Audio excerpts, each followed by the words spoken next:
En el nombre del Padre, y del Hijo, y del Espíritu Santo. Amén.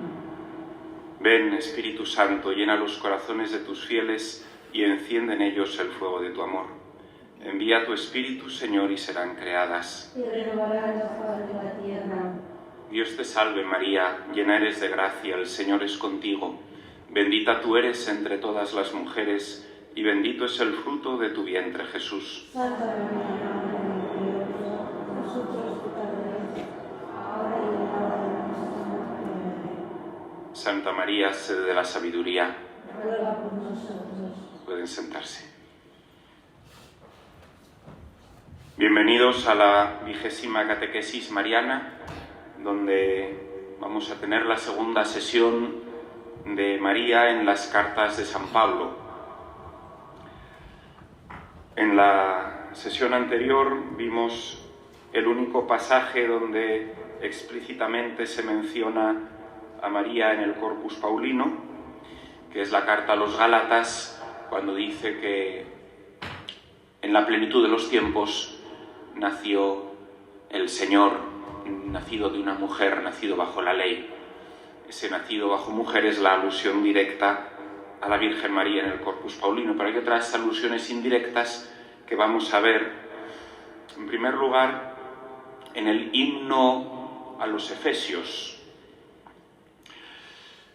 La carta a los Efesios la escribe San Pablo después de su tercer viaje, y Éfeso era una comunidad especialmente querida para San Pablo porque es en la que más tiempo había pasado.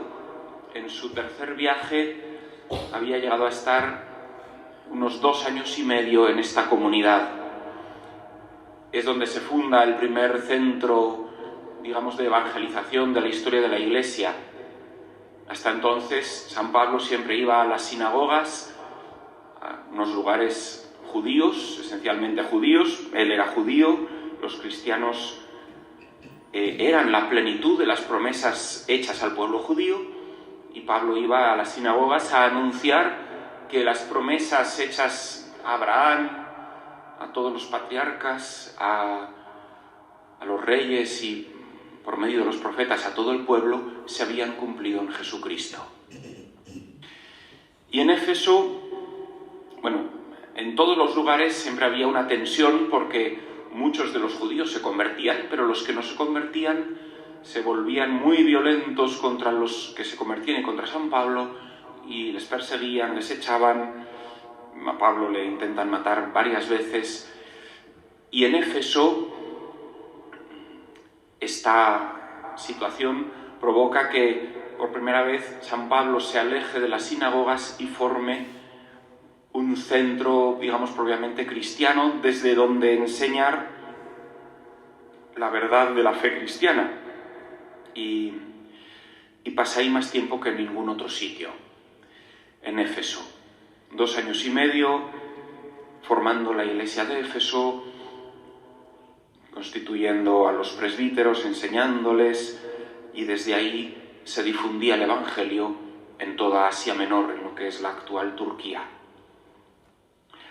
Luego les escribe una carta en la que en el comienzo hace una exaltación de Jesucristo y del plan de salvación de Dios, en el que estamos todos incluidos. Y habla de lo que normalmente llamamos, aunque se puede entender mal, y por eso lo voy a explicar, habla de la predestinación. La predestinación es el designio que Dios ha soñado para los hombres en su plan de salvación. Un designio que existe desde el principio en la mente de Dios, pero que no determina nuestra voluntad ni nuestra libertad. Cuenta con nuestra libertad y necesita de nuestro sí, de nuestra libertad, para que este plan se lleve a cabo. Pero eso no quita que cuando Dios nos crea, cuando Dios crea el universo, lo hace con un plan y lo hace con una intención que luego nosotros podremos realizar o podremos frustrar si elegimos lo contrario a lo que Dios ha soñado. o a, como dice la teología, predestinado. Pero antes de leer el texto hay que aclarar que esto se puede entender mal. La teología protestante calvinista lo entendió fatal. Calvino, que es prácticamente contemporáneo de Lutero, pensaba equivocadamente que la libertad del hombre no existía y que Dios, como ya conocía el futuro de cada hombre, sabía quiénes se condenarían, sabía quiénes se salvarían, y esto estaba escrito y era inamovible y era incambiable. Quien estaba destinado a la condenación se condenaría y no podía elegir lo contrario, y quien estaba destinado a la salvación lo mismo, se salvaría y no podría hacer nada. Y además aplicaba otro grave error, ya hay dos que ahora explicitaré, y un tercer error que tenía Calvino era decir, y el signo de que uno se va a salvar es que Dios le bendice con riquezas y además que se hace calvinista y que sí, me sigue a mí en la iglesia que yo he fundado. Y a quien le va mal es signo de que Dios no le bendice y de que se va a condenar. Bueno, hay una cantidad de errores aquí metidos tremendos, ¿no? Porque, para empezar, tiene un concepto cruel de Dios, según el cual Dios habría creado a criaturas con el fin de que se condenen, lo cual es absolutamente contrario a todos los libros bíblicos, donde si Dios muestra un deseo es precisamente el de que todos los hombres se salven, y que nos crea para la salvación y para la vida, no crea nada para la destrucción ni para la muerte, ni mucho menos para la condenación eterna. Por otro lado, está el gravísimo error de que anula totalmente la libertad humana. La libertad humana no existiría en esta concepción de la predestinación que tiene Calvino y gran parte del protestantismo. Entonces, ¿qué decir? Pues que sí, existe una predestinación bien entendida, que no es una predestinación cerrada en el sentido de que no está determinado nuestro futuro. Dios tiene un plan de salvación, Dios ha creado a todos los hombres para que se salven, pero como decía San Agustín, Dios que te creó sin ti, no te salvará sin ti. Es decir, Dios nos crea a todos para la salvación, pero no puede obligar a nadie a que se salve porque cuenta con nuestra libertad. Dios nos ha creado a todos para el amor, pero no puede obligar a nadie para que ame, porque el amor es, por esencia, una acción libre. Y tiene que ser fruto de la libertad. Y por eso Dios nos crea libres, con todos los riesgos que conlleva, con el riesgo de que elijamos lo contrario para lo que se nos ha dado la libertad, y que usemos la libertad para odiar en vez de para amar, en vez de aquello para lo que se nos dio esa libertad. Entonces, existe una predestinación, pero en la libertad, y la predestinación es que todos nos salvemos, que todos amemos, que todos elijamos el bien. Y de esta predestinación habla el primer capítulo de la carta a los Efesios, que conocemos bien los que rezamos la liturgia de las horas porque la repetimos cada semana en las vísperas. Dice: bendito sea Dios y Padre de nuestro Señor Jesucristo, que nos ha bendecido en Cristo con toda bendición espiritual en los cielos.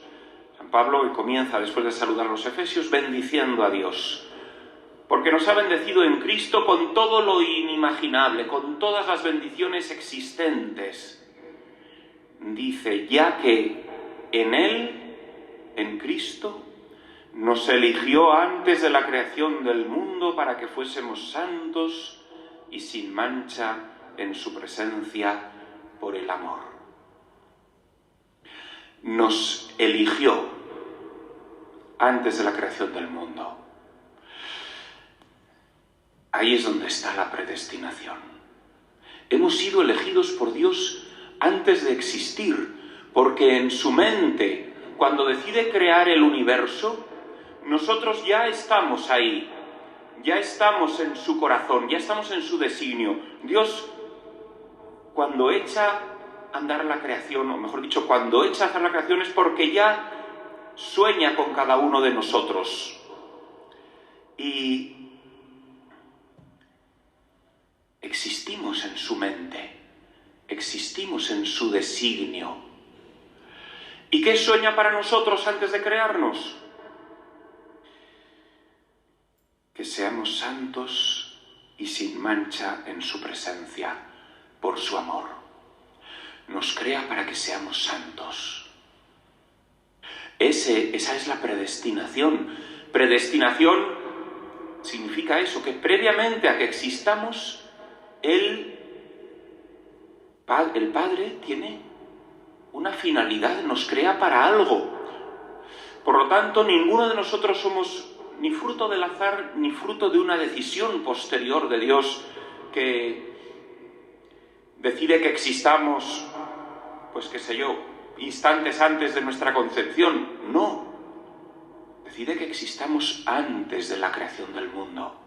Y decide que existamos para este tiempo y para este momento de la historia y con una misión concreta, una común a todos, que es ser santos, y luego una concreta particular de cada uno dentro de esa santidad.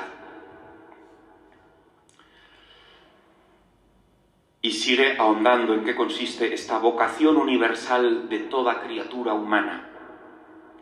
Dice, nos predestinó a la filiación por Jesucristo, conforme al beneplácito de su voluntad, para alabanza y gloria de su gracia, con la cual nos hizo gratos en el amado.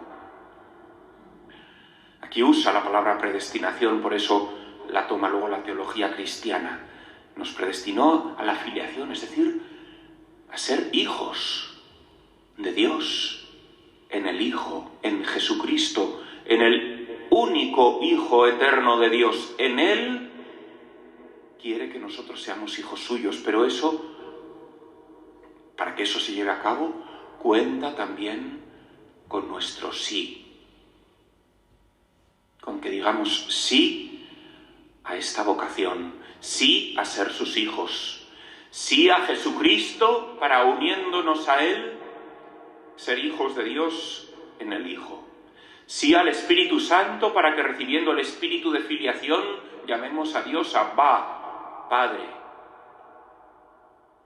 Dios no puede obligarnos a ser sus hijos. Dios nos invita a ser sus hijos porque es lo que ha soñado desde siempre. Y cuando sueña contigo antes de la creación del mundo, lo que sueña es que te conviertas en hijo suyo, en Jesús, su Hijo eterno. Este es su plan de salvación para con todos los hombres. Esto es lo que sueña con cada hombre, con cada uno de los miles y miles de millones de seres humanos que han aparecido, que existen y que existirán. Hacerlos hijos suyos. En el amado, en el Hijo amado, en Jesús, en quien mediante su sangre, sigue diciendo la carta a los Hebreos, tenemos la redención, el perdón de los pecados, según las riquezas de su gracia que derramó sobre nosotros sobreabundantemente con toda sabiduría y prudencia. En Él hemos tenido la redención, en Él, porque Dios contaba con la posibilidad de que el hombre eligiese el pecado y se apartase de él y cayese en la condenación. Contaba con esa posibilidad y contaba con rescatarnos de esa condenación y de ese pecado y de esa muerte por la sangre de su Hijo Jesucristo, el cual se hizo hombre en la plenitud de los tiempos para rescatarnos de esa condenación y para llevar a cabo este plan de salvación, de hacernos hijos suyos, y no solo redimirnos del pecado y de la muerte, sino darnos la filiación divina, darnos la gloria de los hijos de Dios y darnos su Espíritu Santo. Nos dio a conocer el misterio de su voluntad según el benévolo designio que se había propuesto realizar mediante él y llevarlo a cabo en la plenitud de los tiempos. Recapitular en Cristo todas las cosas, las de los cielos y las de la tierra.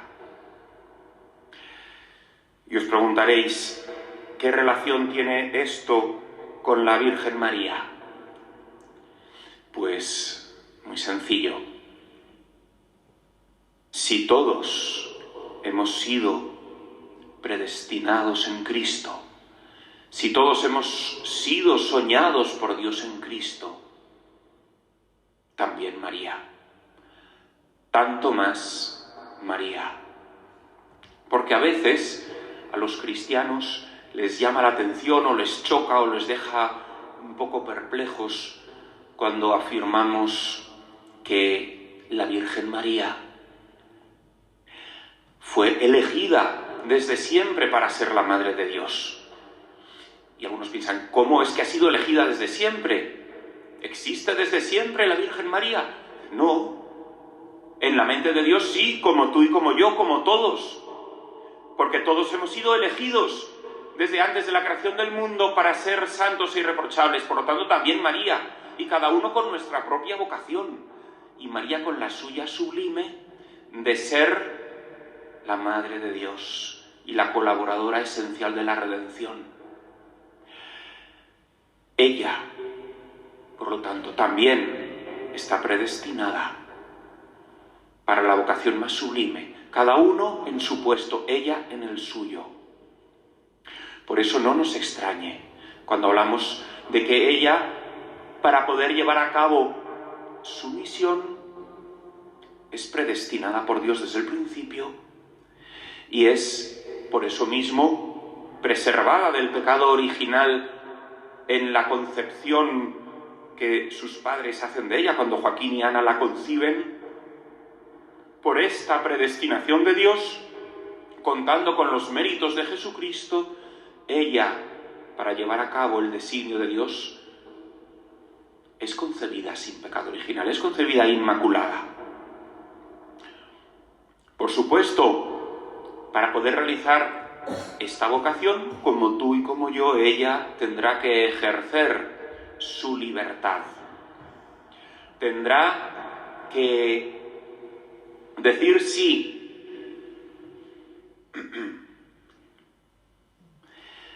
Tendrá que decir sí libremente, porque si no, no hay colaboración real, ni santidad real, ni filiación real. Si no, no hay plan de salvación. Si no, seríamos solo muñequitos que, programados por Dios, como decía o pensaba Calvino, y no somos verdaderamente libres. María es verdaderamente libre desde el primer momento, porque no solo es libre y no solo colabora cuando dice sí al ángel, he aquí la esclava del Señor, sino